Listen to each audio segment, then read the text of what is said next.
I once had a student who requested that I provide him with potted plants as an accommodation during a final assessment and a semester exam. And when I first heard him make this request, I kind of laughed. He was an eccentric kid. But then I got to thinking that, well, I could see how that might help. And in thinking about today's presentation, I think his understanding was truly ahead of his time.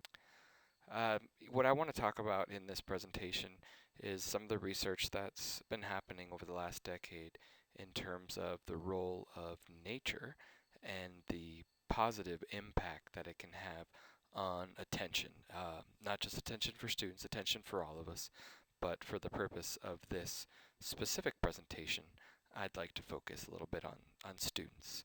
Um, the first thing that I want to talk about is attention deficit hyperactivity disorder. And here we have the DSM-4 definition, and I know we're on the DSM-5, but this is what was available digitally. The DSM-4 describes the essential features of attention deficit hyperactivity disorder, and I'm not going to read them out to you, they're all here, but one of the most important things to point out is that it has to be persistent over long periods of time. It doesn't always necessarily have to be hyperactive, and that the symptoms have to be present in at least 2 settings. So that means if your child is at home, is able to sit, play with his Pokemon cards, and attend a conversation at dinner, participate in sports, but then goes to school and is not able to pay attention or focus at all, that would be a situation where it was more confined to that educational environment, and that is one of the exclusionary factors for diagnosing someone with attention deficit disorder. The other piece that I wanted to highlight here is that when you look at the subtypes, because we have this, or many of us have a preconceived kind of stereotypical notion of what ADHD is, and that typically goes along with the hyperactivity. Many people think of, when they hear ADHD, they think of kids bouncing off the walls, kids that aren't able to sit still, but that is definitely a common occurrence, and it's a major part of what ADHD is in terms of the population represented in students. But there's also an inattentive type, and this is the type of attention deficit hyperactivity disorder that often goes under-recognized, underdiagnosed, and that's in males, but more so females. Males tend to be identified more with ADHD, and part of the reason that I've heard hypothesized is that females tend to have more of the inattentive type. This is a map of the incidence of ADHD in America, or prescriptions for ADHD. Don't mistake me here. I don't mean to say there is no such thing as attention deficit disorder. I'm not qualified to say if there is such a thing. I know that a great majority of psychologists and pediatricians think there is such a thing. But it's still a matter of debate. What I do know for a fact is it's not an epidemic. These kids are being medicated as routinely as we had our tonsils taken out, and on the same whimsical basis and for the same reason, medical fashion. Our children are living in the most intensely stimulating period in the history of the earth. They're being besieged with information and calls for their attention from every platform, computers, from iPhones, from advertising holdings, from hundreds of television channels. And we're penalizing them now for getting distracted. From what? Boring stuff. At school, for the most part. It seems to me it's not a coincidence totally that the incidence of ADHD has risen in parallel with the growth of standardized testing. Now, these kids are being given Ritalin and Adderall and all manner of things, often quite dangerous drugs, to get them focused and calm them down. But according to this, attention deficit disorder increases as you travel east across the country. People start losing interest in Oklahoma.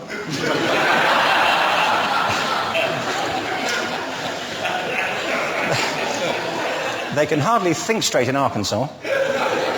and by the time they get to washing, they've lost it completely.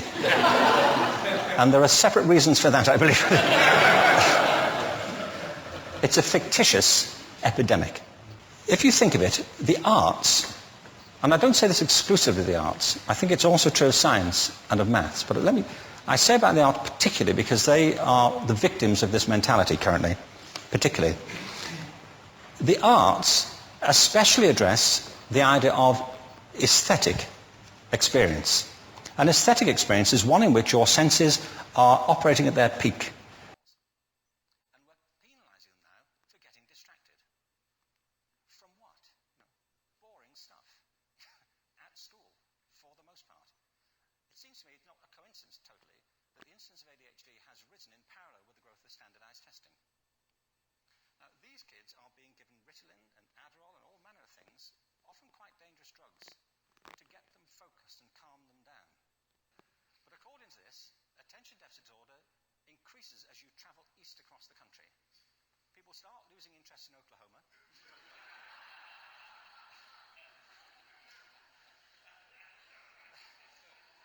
They can hardly think straight in Arkansas.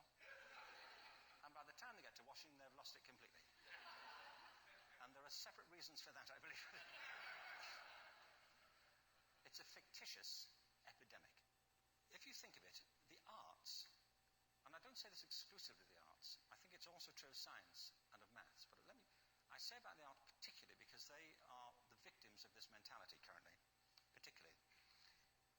The arts especially address the idea of aesthetic experience. An aesthetic experience is one in which your senses are operating at their peak. Now, I chose this video, one, because I think Ken Robbins is a, you know, thinker at the forefront of educational transformation in this country anyway, but also because I feel like he illustrates here, it sets up really well the problem of attention deficit hyperactivity disorder for our kids in our current school system. This is actually a fascinating video, and I would recommend you watch the whole thing if you haven't seen it. But what he does talk about prior and afterwards is that the way that the system is set up is not set up to nurture our natural inclinations. And just looking at that last segment where he discusses the arts and the aesthetic of the arts and our senses, um, as we're going to see in the research that I looked through and became familiar with for this presentation, I believe that appealing to the aesthetic sense of our students and engaging all of their senses in a more natural way will help to really diminish the problem of attention deficit hyperactivity within our schools without medication. So just a little bit more background on ADHD and how it's diagnosed. Often, most typically, in my experience in the school systems, it is done through a medical evaluation. And this really, I'm always floored when I hear certain stories from parents because I will hear anything from a physician who said, "Oh, he's struggling paying attention. Let me prescribe him Ritalin or Adderall or Strattera," without any kind of without let alone a discussion with the child, with a pure mention from a parent. The physician is very quick to prescribe medication. Now, not all physicians are like this, but I would say probably too many. Others are more cautious in their diagnoses, and one of the major ways that they do it, and they do the diagnoses, is through rating scales, which I'll talk about in a second. The other group of professionals that can diagnose attention deficit hyperactivity disorder are psychiatrists. Sadly, last I heard, we could count the number of child psychiatrists in the whole state of New Mexico on one hand. And you can imagine if there's that few of them, they're in such high demand that what they're doing, and this is something I've witnessed in my own experience in education, is not managing clients, but they're more just managing medications. And they check in with their clients and they get feedback, but they're not doing therapy and really getting to know these kids and then deciding what kind of medications they should be on. And you know, ADHD medications are one of the highest on the list in terms of what's being prescribed. Now in the state of New Mexico, because of the shortage, the extreme shortage of psychiatrists, there is the ability of a clinical psychiatrist clinical psychologist who does additional training is now allowed to, when licensed, prescribe. They call them prescribing psychologists. So we have those three main sources of diagnosis and prescription. Um, and I don't want to confuse the two. There are plenty of people out there who will do the diagnosis but recommend alternative treatments, which we'll talk about in a minute. But unfortunately, so many do just lead directly to um, prescription of medication with no alternate options for parents and kids. So I mentioned earlier the rating scales. Some of the most common rating scales are the Conners, the Vanderbilt ADHD rating scales. There's not just one that's used everywhere. Individual practitioners have their preferences, but some of the common themes that they share is, they do still rely on the DSM diagnosis of attention deficit hyperactivity disorder, and so they are looking for the symptoms to be present in at least two environments. And so what you'll often see is that there may be, at a minimum, there should be two forms, typically parent and a teacher, probably the most common. But oftentimes you'll have a parent, a teacher, student, and the clinician. So sometimes you'll have four data points. There are other tests as well that some psychiatrists and psychologists and physicians require, but this is the most common diagnostic route for diagnosing kids with attention deficit hyperactivity. Um, the causes of ADD, ADHD. So there's genetic factors. Just recently, I read an article saying that there are some evolutionary biologists and psychologists that believe that attention deficit hyperactivity may be an actual adaptive trait that served certain members of our ancestral population well. They frame it as the hunter versus the farmer paradigm, and that's all I'll say about that because we don't want to go down that rabbit hole. But it is an interesting idea that it could have been an adaptive trait. Um, we have teratogens, tobacco, alcohol, other assaults potentially, or root causes of abnormalities in development in utero, neurobiological development. What a lot of we're looking at a fMRI scan down here in the bottom right. What a lot of research is being done now in ADHD is focusing on um, functional MRIs where they can actually see the areas of the brain that are lighting up. And what you often will see in students, kids, even adults with attention deficit hyperactivity disorder is an underdeveloped prefrontal cortex where you see less activity and up to less actual brain matter. Emotional development, in my experience as a teacher working in the past with emotionally disturbed children, there is definitely a trend. I don't know if I'd call it a trend, but it's common.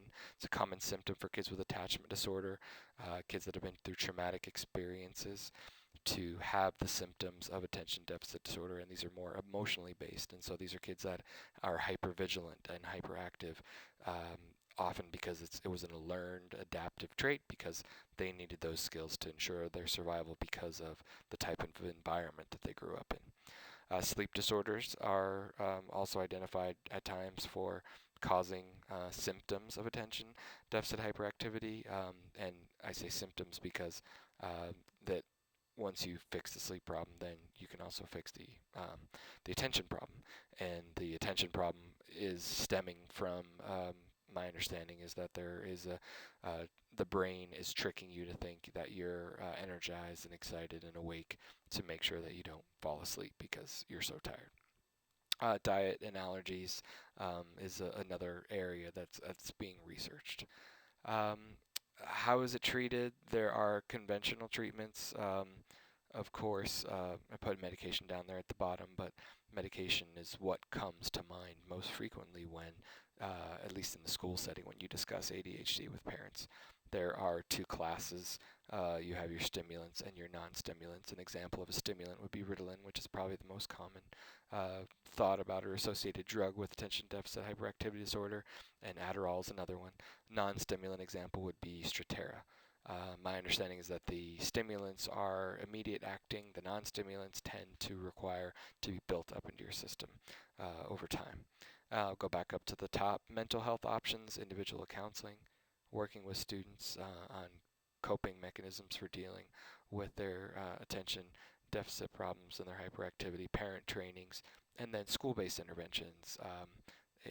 The individual education planning that can happen and the accommodations that go along with that. I should add that 504s under the Americans with Disabilities Act is another example of a school-based intervention that could be implemented.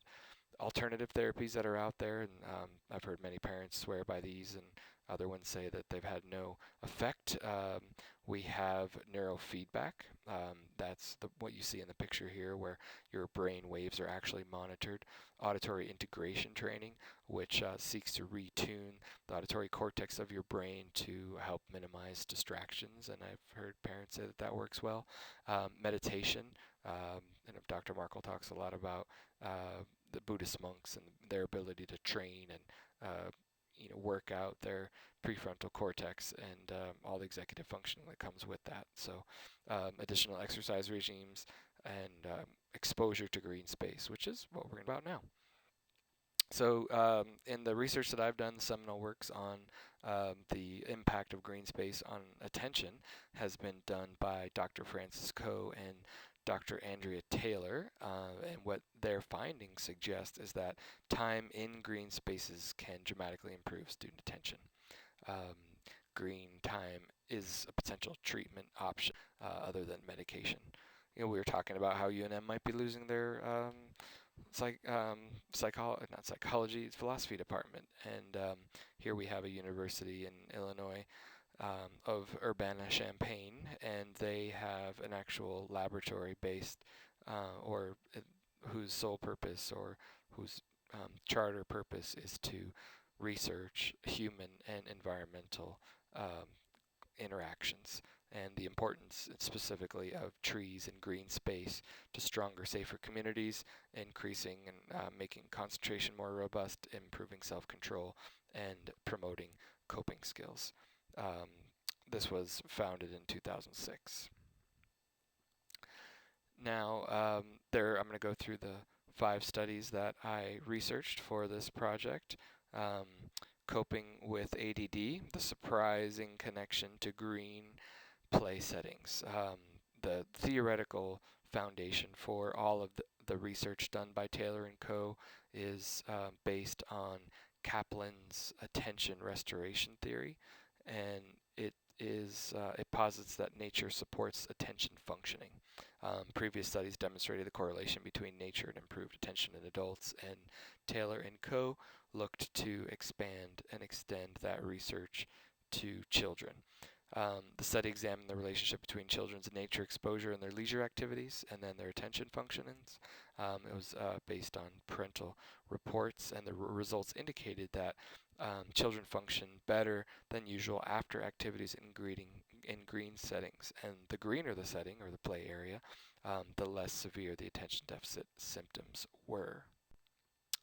The next study I looked at was Views of Nature and Self-Discipline, Evidence from the Inner City Children. Again, Taylor and Co. Sullivan got in there this time. And what they looked at was they looked at-risk youth and juvenile delinquency, pregnancy, all those things. They were looking at ways that they could help improve the outcomes of those populations. And specifically what they talked about in improving in those areas of concern was if you could improve attention, then the limited, if they can improve attention through limited resources like contact with nature, then they might be able to have an impact on those problems. So what the study did was that they examined the relationship between the proximity to nature and the forms of self-discipline. They separately looked at males and females. The parent rating of the naturalness of the home was used to predict the student's performance on concentration tasks, impulse inhibition, and delays of gratification. The results um, in, indicated that there was a significant correlation between increased green space and improved self-discipline, concentration, delayed gratification, such things, that it accounted for in girls up to 20% in the variance of the scores. So that's a significant amount. And it didn't have that same impact on boys.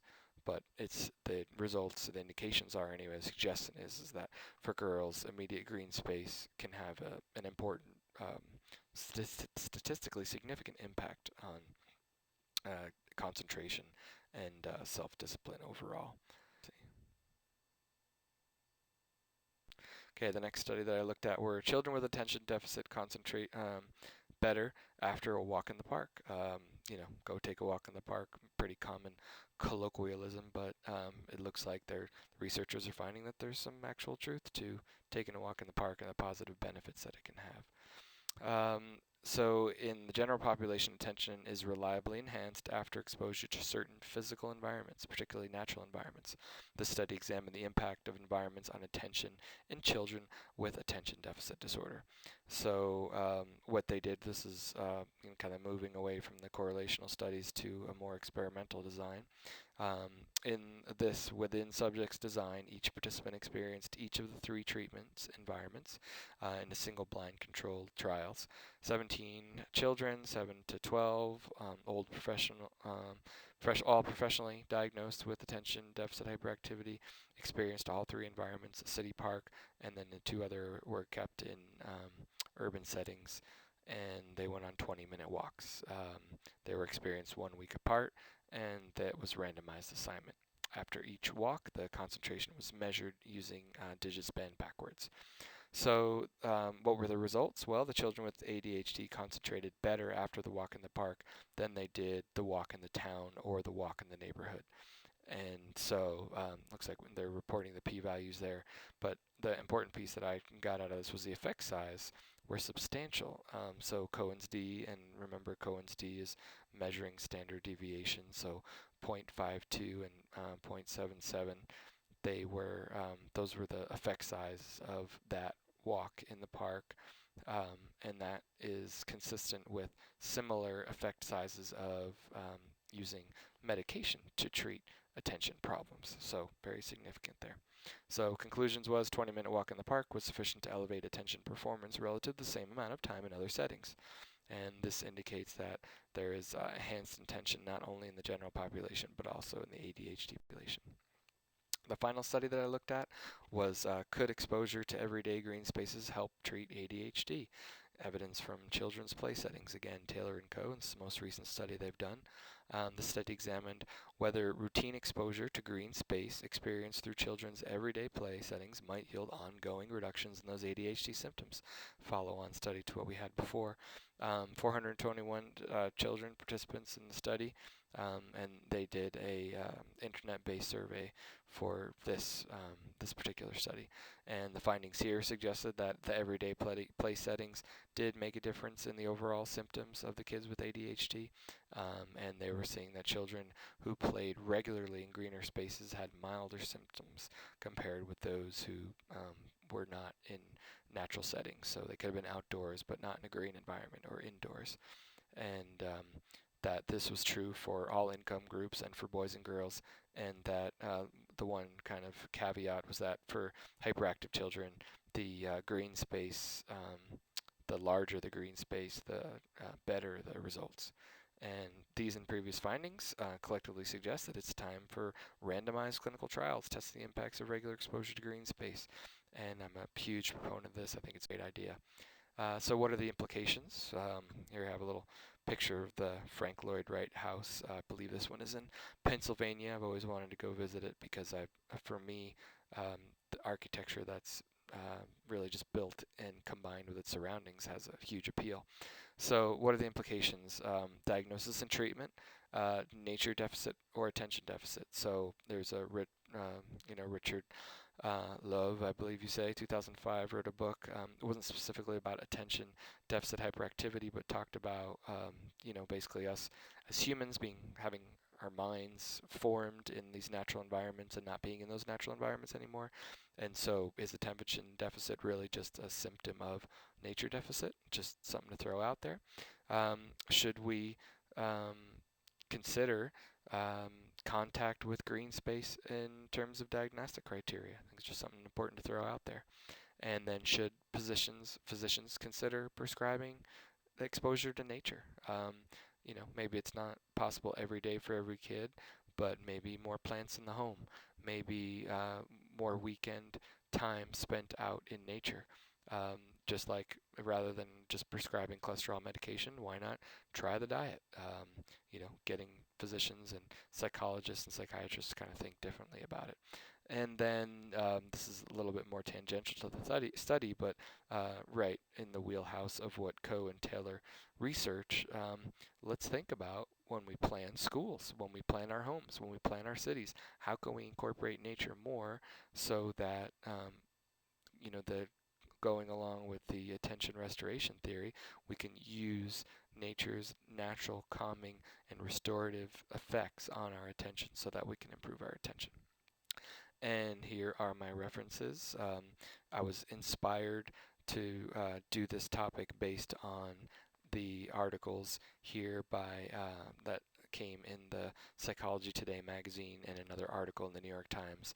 And they led me to some of these studies here, and I found a few more. And so that's where the inspiration for the study came from. And I hope you found it interesting, and I hope it makes you think a little bit differently about attention deficit hyperactivity.